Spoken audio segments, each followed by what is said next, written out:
If there is no real life application in what you are learning, then I believe it is useless. Getting information just to get information, I believe, is a trivial matter that no one should embark in.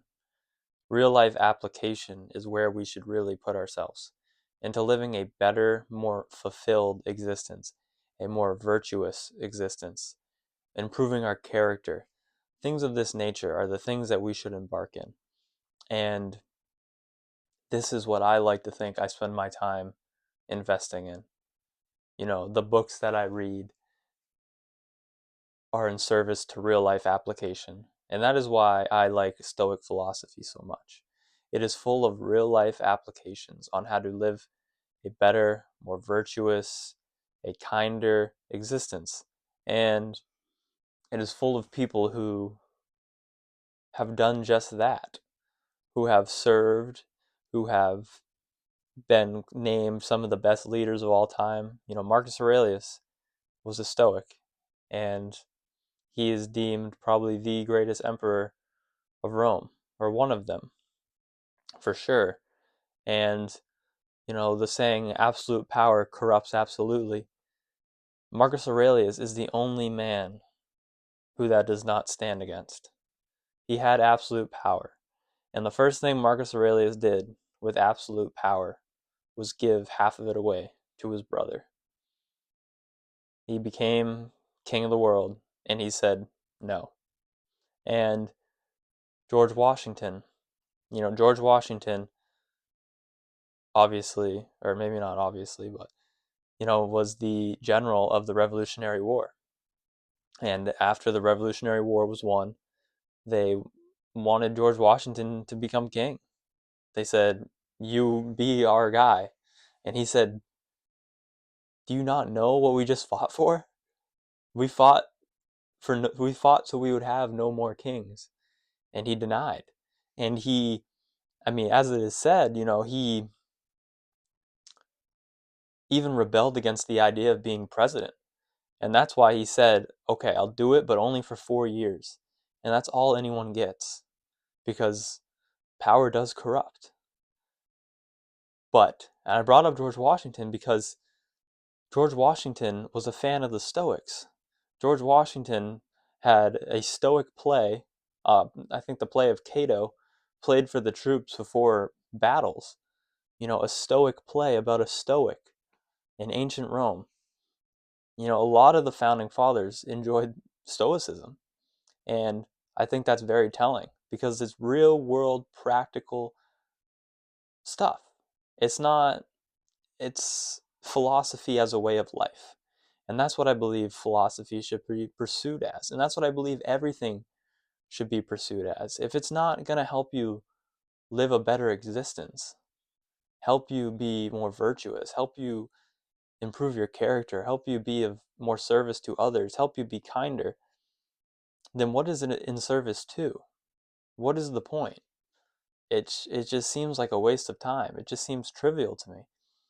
And I like to think that I stand that up against all the books that I read. If I'm reading a book and I'm thinking this is pretty, pretty well, for one, not interesting. I've never read a book I didn't like, because I've never finished a book I didn't like. I don't believe in suffering through books. There's no reason.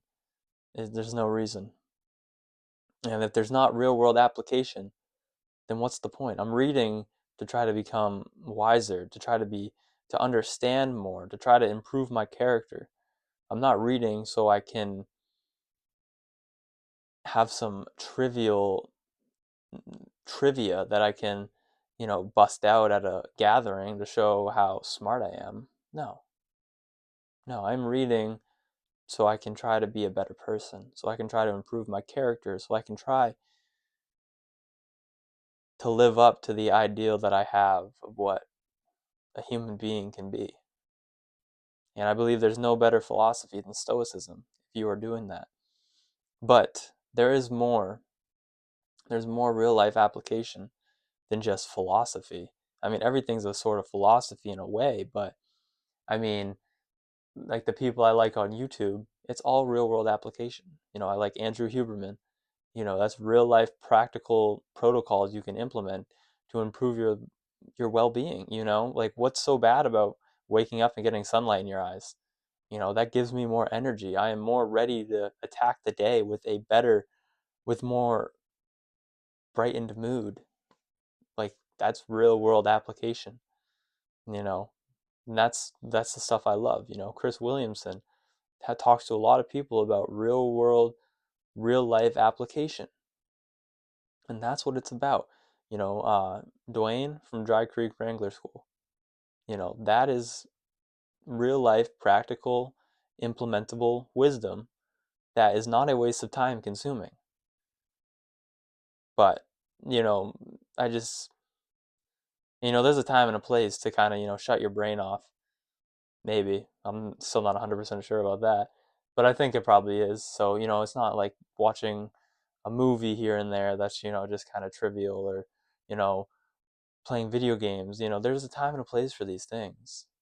But if you're not at least devoting a portion of your day to trying to improve your character, trying to improve how you live, trying to become a better person, I don't know. To me, days that are spent in that nature feel like a waste of time, and I do not like them. And I don't know. Personally, that's really all that I find interesting in life these days, is how to live better. And it's such a I want to say esoteric, but I don't really know what that means. But it's such a weird idea, how to live better. Like, what does that even mean? You know, it's such a fuzzy area to be in. Will my life be better if I gain a pound or lose a pound? It's like, but I think when you get too fuzzy, or when you get too deep into the details, you miss the point of that. It's really just about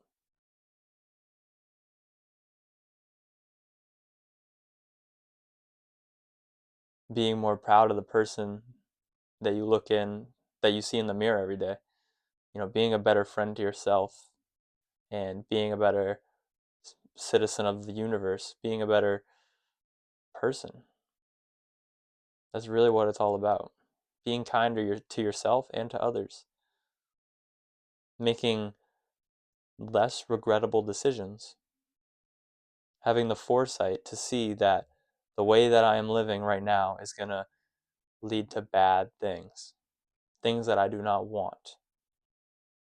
And if we don't spend time alone, if we don't spend time reflecting, if we don't spend time reading the ancients who have gone through life, you have people who just devoted themselves to reflection, to studying, to living better lives. And at 80 years old, 70 years old, they were writing books. Why would you not read that? Why would you not read Seneca? Why would you not read Epictetus? Why would you not read Musonius Rufus, Marcus Aurelius? Why would you not read these people? Cicero, so many. Plato, Aristotle, Socrates. I mean, you can't read Socrates because he didn't write anything, but you get the point. There's these people, these timeless wisdom in these ancient books from old people. And to not read them I think you ultimately have to learn lessons the hard way. I can read something in Plato and be like, yeah, yeah, okay, Plato. It sounds right, but we'll see. And then you go through it and you're like, yeah, I should have just listened to Plato. But you do have to go through it the hard way.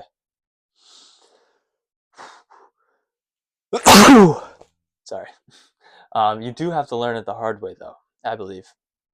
But if you learn it first through a book, you only got to learn it. You're able to learn it less the hard way, and then it sticks. I I believe that.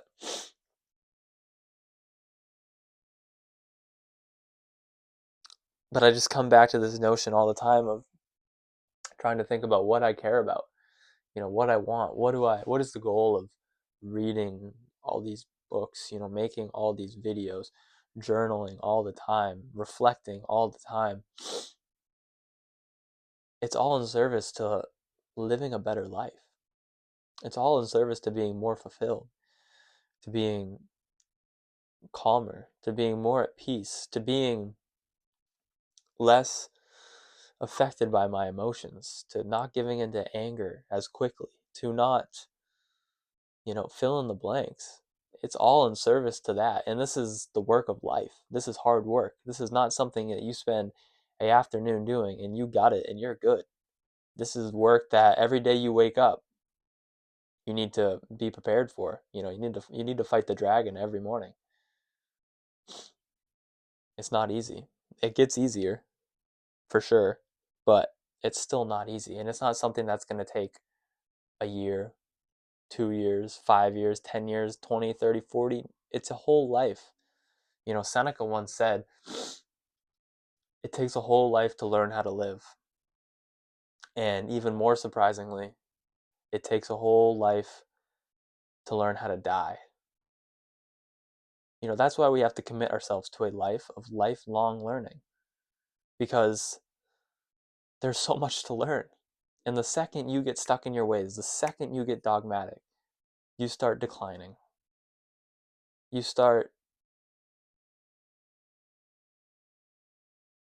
stop achieving more. Now, the thought of more in philosophy is a timeless debate. You have to be content. You have to have, if you don't have more, if you need more, you'll never have enough, so on and so forth. But the pursuit of wisdom is never done. There has never been a true Stoic sage, and all Stoics have died trying to improve. Everyone's died trying to improve to a certain degree. It's part of the human nature. But just realizing that right now, whatever point in your life you are, if you commit to a life of lifelong learning and understanding that, everything we knew about science 100 years ago, 50% of it is now complete, pseudoscience dog shit. And that should tell you a lot. We used to think the universe revolved around us. We used to think, some people still think the earth is flat.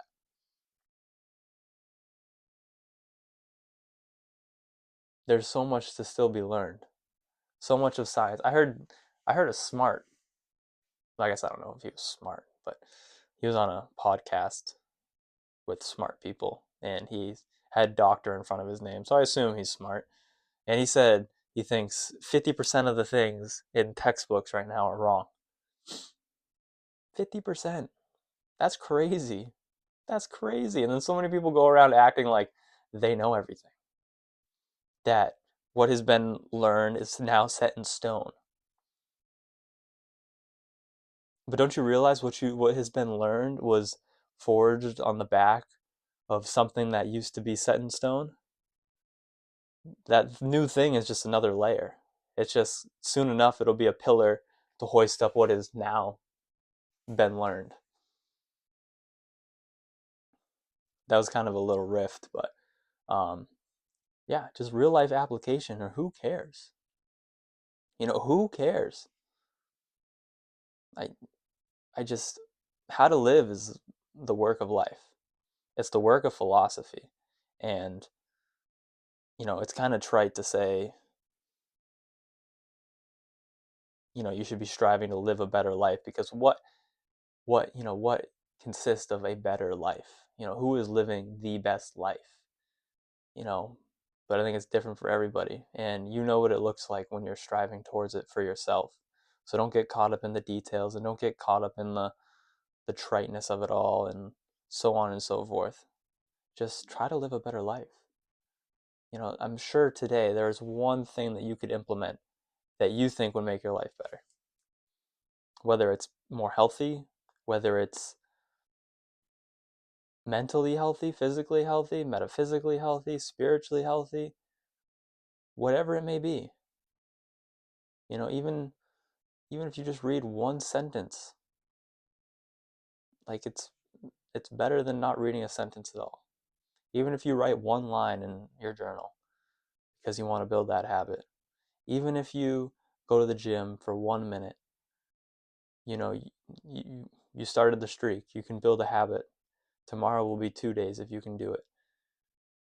It's just real life application and living better and trying and trying and trying and trying and committing yourself to a life of lifelong learning, realizing that new information is coming out constantly and you're realizing new things constantly. And to get stuck in your ways is to fall behind and to stop growing.